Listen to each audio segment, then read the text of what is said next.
चलिए आज एक बड़े ही दिलचस्प सोशल एक्सपेरिमेंट के बारे में बात करते हैं। एक ऐसा एक्सपेरिमेंट जो हमें सोचने पर मजबूर कर देता है कि आखिर ईमानदारी या फेयरनेस की असली कीमत क्या है। जरा सोचिए, कोई घंटों लाइन में खड़ा है, अपनी बारी का इंतजार कर रहा है और फिर उसे बताया जाता है आपके आगे के 4 लोगों ने आपके लिए $500 छोड़ने का फैसला किया। सिर्फ $500? बस एक इतनी बड़ी रकम थी और आखिर में बचा तो सिर्फ इतना। और यही $500 आज की हमारी इस पूरी कहानी का सेंटर पॉइंट है। सवाल तो यही है कि आखिर ऐसा हुआ कैसे? मतलब $1 लाख जैसी बड़ी रकम आखिर इतनी कम कैसे हो गई? चलिए इस पूरी गुत्थी को सुलझाने के लिए कहानी की शुरुआत से शुरू करते हैं। तो कहानी शुरू होती है $1 लाख की एक दुविधा से। हाँ, दांव पर थे पूरे $1 लाख और ये 5 बिल्कुल अनजान लोगों में बंटने थे। अब इसके नियम बहुत सीधे साधे थे। देखिए, पहला, 5 अनजान लोग एक लाइन में खड़े हैं। दूसरा, हर किसी को ये डिसाइड करना है कि बचे हुए पैसों में से वो कितना लेना चाहता है। और तीसरा, जो भी पैसा बच जाएगा वो लाइन में अगले वाले को पास हो जाएगा। सुनने में तो बड़ा सिंपल लगता है ना? लेकिन यहाँ एक इंटरेस्टिंग ट्विस्ट आता है।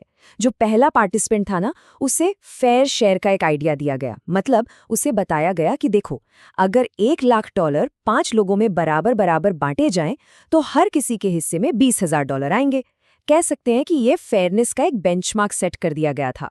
और बस यहीं से पूरी कहानी एक बहुत ही अहम मोड़ ले लेती है, क्योंकि अब सब कुछ लाइन में जो पहला शख्स खड़ा था उसके फैसले पर टिक गया था।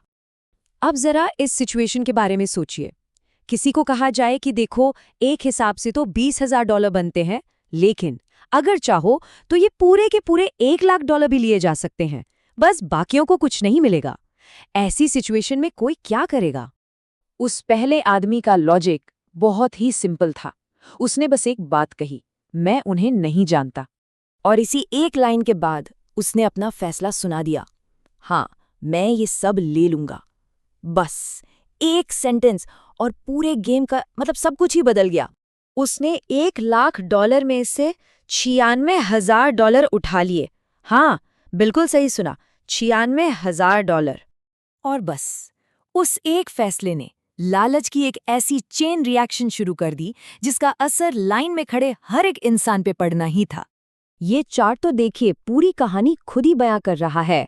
लेफ्ट में जो ये लंबा वाला बार है वो है ओरिजिनल अमाउंट, $1 लाख। उसके ठीक बगल में देखिए, ऑलमोस्ट सारा का सारा पैसा ले लिया गया। और नतीजा, राइट में वो छोटा सा बार, मतलब अब 5 लोगों के लिए बचे थे सिर्फ $4,000। तो जब एक पार्टिसिपेंट ने देखा कि अरे सिर्फ $4,000 ही बचे हैं, तो उसका रिएक्शन सच में सब कुछ कह देता है। उसने बस इतना कहा, क्या कहूँ, लोग तो लालची होते हैं। पर कहानी यहीं खत्म नहीं हुई। जब तक पैसा चौथे आदमी तक पहुंचा, तब तक कुल मिलाकर सिर्फ $1,000 बचे थे, वो भी 2 लोगों के लिए। तो उसने एक पल के लिए सोचा और $500 ले लिए और आखिरी वाले के लिए छोड़ दिए सिर्फ $500। लेकिन लालच की इस कहानी के बीच में उम्मीद की एक किरण भी नजर आई। कुछ ऐसे मोमेंट्स भी आए जिन्होंने दिखाया कि भाई एक दूसरा रास्ता भी हो सकता था। तो यहाँ पर 2 बिल्कुल अलग अलग सोच दिखाई देती हैं। एक तरफ था लालच का रास्ता, जहाँ कोई कहता है मैं ये सब ले लूंगा, और दूसरी तरफ एक बिल्कुल अलग सोच जहाँ कोई कहता है किसी और को भी मौका मिलना चाहिए। हुआ ये कि जब तीसरे पार्टिसिपेंट के सामने वो बचे हुए $4,000 रखे गए, तो उसने कुछ ऐसा किया जिसकी किसी ने उम्मीद नहीं की होगी। उसने फैसला किया कि वो $0 लेगा। हाँ, एक भी पैसा नहीं लिया, ताकि उसके बाद जो लोग हैं उन्हें एक बेहतर मौका मिल सके। ये सब देखने के बाद दिमाग में बस एक ही सवाल घूमता है कि अगर इस सिचुएशन में कोई और होता तो क्या करता। चलिए इस पूरी जर्नी को एक बार फिर से देखते हैं। शुरुआत हुई थी $1 लाख से। पहले आदमी ने $96,000 ले लिए, तो पैसे बचे सिर्फ $4,000। फिर एक ट्विस्ट आया, तीसरे आदमी ने दिलेरी दिखाई और कुछ भी नहीं लिया। और इन सब उतार चढ़ाव के बाद आखिर में लास्ट वाले के लिए बचे सिर्फ $500। तो आखिर में ये पूरा एक्सपेरिमेंट हमें एक बहुत बड़े सवाल के साथ छोड़ जाता है।